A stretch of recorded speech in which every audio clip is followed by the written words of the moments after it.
بسم اللہ الرحمن الرحیم اللہم صلی علی محمد وعلی آل محمد۔ السلام علیکم ورحمۃ اللہ وبرکاتہ۔ حافظ ابن القیم الجوزیہ جنت کی صفات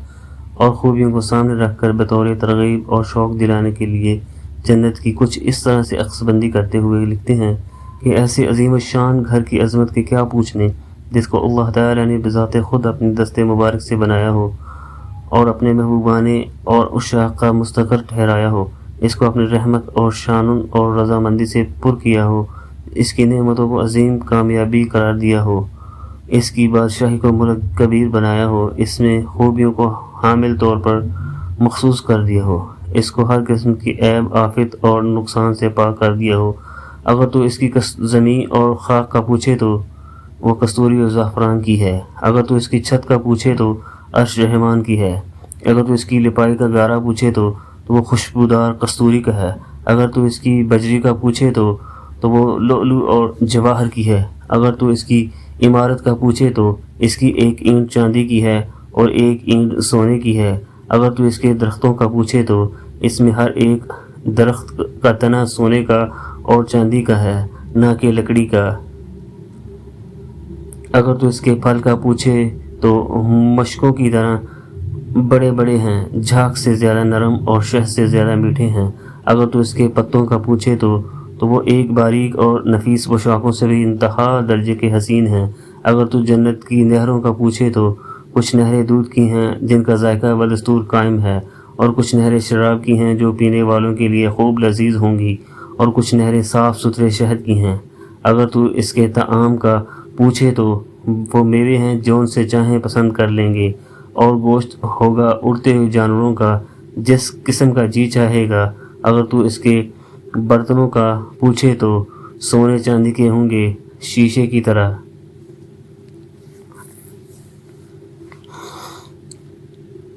طرح صاف کہ اندر کی چیز باہر نظر آئے گی، اگر تو جنت کے دروازوں کی چوڑائی کا پوچھے تو دروازے کے دو چوکھٹوں کے درمیان 40 سال کا فاصلہ ہے، اس پر ایک دن ایسا آنے والا ہے کہ رش کی وجہ سے بھیڑ لگی ہوگی، اگر تو جنت کے درختوں کی ہوا چلنے کا پوچھے تو وہ اپنے سننے والے کو مسحور کر دے گی، تو ان کے سائے کا پوچھے تو ان میں سے ایک درخت ایسا ہے کہ تیز ترین گھوڑا اس کے سائے میں چلتا رہے تب بھی اس کو طے نہ کر سکے، اگر تو جنت کی چوڑائی اور کشادگی کا پوچھے تو سب سے کم درجہ کا جنتی اپنی مملکت تخت محلات اور باغات میں 2000 سال کی مسافت تک چلتا رہے، اگر تو جنت کے خیموں اور قبوں کا پوچھے تو ان میں ہر ایک کا خیمہ ایسے خولدار موتی کا بنا ہوا ہے، تمام خیموں میں مجموعی طور پر اس کی لمبائی 60 میل ہے، اگر تو اس کے بالا خانوں اور کوٹھیوں کا پوچھے تو ایسے بالا خانے ہیں جو ایک دوسرے کے اوپر بنائے گئے ہیں، ان کے نیچے نہریں بہتی ہیں، اگر تو ان محلات کی بلندیوں کا سوال کرے تو طلوع ہونے والے ستارے کو دیکھ لے، یا افق آسماں میں غروب ہونے والے ستارے کو دیکھ لے جو مشکل سے نظر آتا ہے، اگر تو اہل جنت کے لباس کا پوچھے تو وہ ریشم اور سونے کا ہوگا، اگر تو اس کے بچھونا کا پوچھے تو ان کا استر موٹے ریشم کا ہے جو بڑے سلیقہ سے بچھایا گیا ہے، اگر تو ان کی مسحریوں کا پوچھے تو وہ ایسے تخت ہیں جن پر سونے کے نگینوں سے شاہی مسحریوں کی چھت بنی ہوئی ہے، نہ تو ان میں کوئی بٹن ہے نہ سوراخ ہے، اگر تو اہل جنت کی عمر کا پوچھے تو وہ آدم ابو البشر علیہ السلام کی شکل پر 33 سال کی عمر میں ہوں گے، اگر تو جنت والوں کے چہروں کا اور ان کے حسن کا پوچھے تو وہ چاند کی شکل کے ہوں گے، اگر تو ان کے گیت کا پوچھے تو ان کی بیویاں حور عین خوش الحانی کریں گی، اور ان خوبصورت آواز فرشتوں اور انبیاء کرام علیہ السلام کی ہوں گی، اور ان سب سے عالمین کے خطاب کا حسن ہوگا، اگر تو جنت والوں کی سواریوں کا پوچھے تو جن پر وہ سوار ہو کر ایک دوسرے کی ملاقات سے زیارتیں کریں گے تو وہ نہایت شان و شوکت اور اعلیٰ درجہ کی سواریاں ہوں گی جن کو اللہ تعالی نے اپنی منشا سے جس چیز سے چاہا پیدا کیا ہے، یہ جنت والے ان پر سوار ہو کر جہاں چاہیں گے جنتوں کی سیر کریں گے۔ اگر تو ان کے زیور اور لباس کی زیب و زینت کا پوچھے تو کنگن تو سونے اور اعلیٰ درجہ کے موتیوں کے ہوں گے اور سروں پر شاہی تاج ہوں گے۔ اگر تو اہل جنت کے لڑکوں کا پوچھے تو وہ ہمیشہ رہنے والے ایسے لڑکے ہوں گے کہ گویا کہ وہ غایت و حسن و جمال میں حفاظت سے رکھے ہوئے موتی ہیں۔ اگر تو ان کی دلہنوں اور بیویوں کا پوچھے تو وہ نوعمر نوجوان عورتیں ہوں گی، ہم عمر، جن کے اعضاء میں آب شباب گردش کرتا ہوگا، گلاب اور سیب جیسے رخسار ہوں گے، مضموم موتیوں کی شکل دانتوں میں سما رکھی ہوگی، کمر نرم اور نازک ہوگی، جب چہرے کا جلوہ دکھائے تو سورج اس کے مکھڑے کی رعنائیوں میں لہلہاتا ہو، جب مسکرائے تو بجلی اس کے دانتوں سے چمک اٹھے، جب تیرا اس کی شگفتگی سے آمنا سامنا ہو تو وہ خوبصورت ستاروں کے مقابلہ میں تو جو جی میں آئے کہہ سکتا ہے۔ جب وہ جنتی سے کلام کرے گی تو دو محبوبوں کی باہمی گفتگو کے متعلق کیا گمان کرتا ہے؟ جنتی اس جنت کی دلہن رخسار میں دیکھے گا جیسے صاف شفاف آئینہ میں کسی چیز کو دیکھا جاتا ہے، گوشت کے اندر سے ہڈی کے اندر کا حصہ بھی نظر آئے گا، نہ تو اس کے سامنے اس کی جلد پردہ بنے گی، نہ اس کی ہڈی اور نہ ہی اس کی پوشاکیں۔ اگر جنت کی یہ عورت زمین پر جھانک لے، آسمان و زمین کی فضا کو خوشبو سے معطر کر دے اور تمام مخلوقات کی زبانوں کو کلمہ تکبیر اور تسبیح پکارنے پر بے ساختہ مجبور کر دے، اور اس کی وجہ سے دنیا کے دونوں کناروں سج جائیں اور اپنے غیر کے دیکھنے سے تمام آنکھوں کو بند کرا دے، اور ہاں، سورج کی روشنی کو ایسے ماند کر دے جس طرح سے سورج ستاروں کی روشنی کو ماند کر دیتا ہے، اور روئے زمین پر بسنے والے سب اللہ حی یا قیوم پر ایمان لے آئیں۔ اس کے سر کا دوپٹہ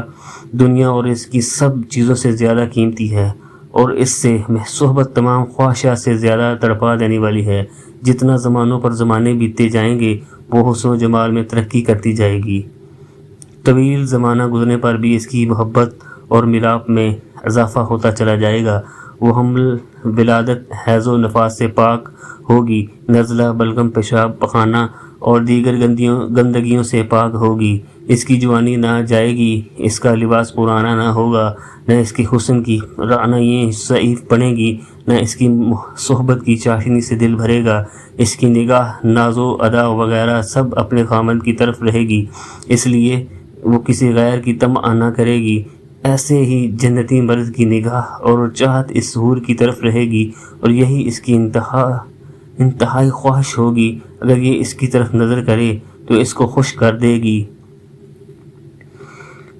اگر حکم کرے تو تسلیم کر لے گی، اگر اس سے دور جائے تو اس کی حفاظت کرے گی۔ یہ اس حور کے ساتھ رہے گا، خواہشات اور پاک دامنی کے ساتھ۔ یہ ایسی ہے جس کو کسی اور انسان اور جن نے ہاتھ تک نہ لگایا ہوگا۔ جب جنتی اس حور کو دیکھے گا، اس کا لذت دیدار سے اچھل جائے گا، اور جب وہ جنتی اس سے بات کرے گی اس کو بکھرے ہوئے اور مضموم موتیوں سے سجا دے گی، اور جب اپنا جلوہ دکھائے گی تو محل اور بالا خانے کو چمکا دے گی۔ اگر تو آنکھ کی سیاہی کا پوچھے تو وہ صاف شفاف سفیدی میں خوبصورت سیاہی ہے، خوبصورتی گہرائی میں۔ اگر تو ان کے مقدموں کا پوچھے تو کیا تو نے خوبصورت ٹہنیاں دیکھی ہیں؟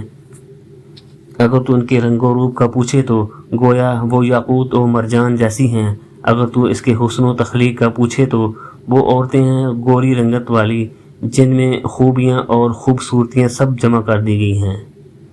ان کو جمال ظاہری و باطنی سے سنوارا گیا ہے۔ وہ دلوں کی بہار ہیں، آنکھوں کی ٹھنڈک ہیں۔ اگر تو ان کے حسن و اس کے ساتھ عیش و نشاط اور مباشرت کی دل ربائی کا اور وہاں کے مزہ کا پوچھے تو وہ پیار کرنے والی خامدوں پر مرنے والی خامدوں کے حقوق کو حسن سلوب سے اس طرح سے ادا کرنے والی ہیں جس ذوق سے وہ چاہت کریں گی۔ تمہارا اس عورت کے متعلق کیا خیال ہے؟ جب خامد کے سامنے مسکرائے اور اپنی مسکراہٹ سے جنت جگمگا ڈالے، اگر وہ ایک محل سے دوسرے محل میں منتقل ہو تو یہ کہے کہ یہ حسن کا ایک سورج ہے، وہ اپنے فلک کے ایک برج میں منتقل ہوا ہے۔ جب اس سے گفتگو کی جائے گی تو اس گفتگو کے حسن پر قربان اگر وہ سینے سے لگائے گی تو اس کی لذت، ملاپ اور معانقہ کی کیا انتہا ہے۔ اگر وہ سریلی آواز سے نغمہ سرائی کرے گی تو آنکھوں اور کانوں کو لبھا دے گی. اگر وہ محبت اور پیار سے میل جول کرے گی اور اپنے سے مستفید کرے گی تو ایسی پیار بھری موانست اور استفادہ کے